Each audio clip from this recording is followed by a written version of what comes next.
Hello and welcome to the Movie Show Plus. I'm Greg Russell. Now, for those of you wondering what the Movie Show Plus is, it's a half-hour, fast-paced celebrity interview show and movie review program like you've never seen before. I've got interviews with some of today's hottest stars. But instead of me telling you about it, let me show you what the Movie Show Plus is all about.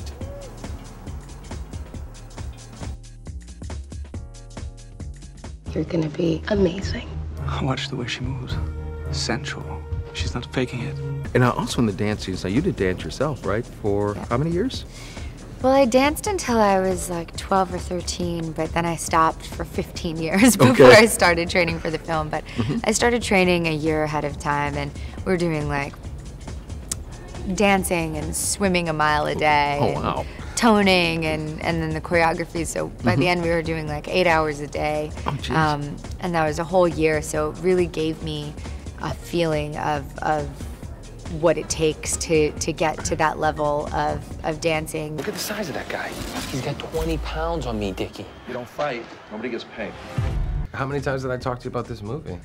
Gosh. Saying it's gonna get made, and then I'd see you in the next movie, and you'd be like, what's happening with the fighter? And I just started getting embarrassed. I was like, God, because I don't like to talk about things before they happen. Right. But the material was so good, I thought, well, this is a no-brainer. I mean, this movie's gonna happen. Well, I thought it was gonna be very inspiring and a huge emotional roller coaster with a lot of humor and a lot, it has it all. And the part that really brings it home is when you watch at the end of the closing credits when they've got the real guy. The real guys, right, yeah. And you're like going, man, you embodied. They were around all the time. I've got that luxury. I've been able to hang out with Dickie for plenty of time. And, Dickie's on good behavior in that little clip at the end. Yeah. I mean, the real Dickie, I had to bring it right down for the performance in the movie. David said to me, people are not going to believe. Right. They're going to be just so over the top if you actually do it like this. And also it would have required subtitles as well because, Dickie goes off in his Dickinese. Right. And it sounded like Queen's English to me after a while. I understood it, but nobody else had a clue what he was saying. When you see us on the train, we're on the train. We're hanging off the side of the train and it's moving fast. That's us, over our stuntmen. Right. And you're also a father. And the part that I loved about, what was going on with your daughters. Hooters. Right. I know. That was the character, my guy. In real life, his daughters worked at Hooters. And they make good wings. And do they really? Oh yeah. I've never been to Hooters. No? No, I just.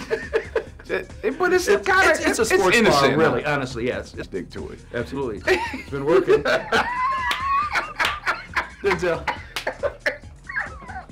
Always a pleasure. My pleasure. My pleasure. So good wings, huh? Good wings. How about the thighs? I always like to ask when people have dual roles, as actor and director, what's it like to direct yourself? Well, after my first movie where I acted and directed, I said, I'll never do this again. And then here I am on my third film doing it again. It's okay. I think at the time it's fine because, you just find a way and you get out there and you do it. When you get back in the cutting room, you realize, I wish I had other options. As an actor, you tend to do just what the director wants, and then you do 2 takes and you walk away. And sometimes you'd love to have things that the director hadn't anticipated, and unfortunately, I don't get those. Right. It's like, okay, no, I tell the director I only do 1 take. That's it. That's me. I'm done. I'm done. It was just great fun to be there. Yeah. But I didn't have a clue about 2 things. Okay. I didn't know that it was comic. And I didn't know it was funny. No idea. Yeah. So now everybody's coming and telling me, oh, this movie is hilarious, and it's got a lot of fun stuff in it. Right. And it's just a good movie. Gee whiz. You said there are a lot of, fun, funny, and interesting parts. One is where you're playing the leader of the country, and you basically have on the Paul McCartney Sgt. Pepper suit. The little town. Yeah. And the phony accent. Yeah. Yeah. It occurred to me last night. Thing I missed, I should have gotten a monocle. I have a question. After people have seen this movie, are people now more hesitant to go, Not yet. Well, not enough people have seen it yet. We'll see if I'm walking down the street if no one wants to shake my hand anymore. Be like, what the heck? No one will touch me anymore. But as humans, we all wonder. Sure, yeah. What's going to happen? Yeah. And I like that the movie doesn't try to give answers either. Right. But hopefully it's something that sparks a lot of conversation with people. What was it like for you to do your musical number in this movie? It was very exciting because It was the first time that I was singing in an American musical. You love her, but she wants to join your side, but you don't want her to. I mean, I still think Edward, in a lot of ways, it has to be some kind of depressive. I mean, he's, and I think the more he falls in love with Bella and falls deeper in love with her, the more he sees her and her state in life being so perfect, and the more she becomes a reflection. I mean, a mirror to his own fears and doubts about himself. Something else that was cool that was in the movie was showing how you use modern technology with, you know, Twitter and all like that to tell people where you're going, plus the old-fashioned thing of going around to radio stations. Exactly. You got to use both. You got to promote yourself.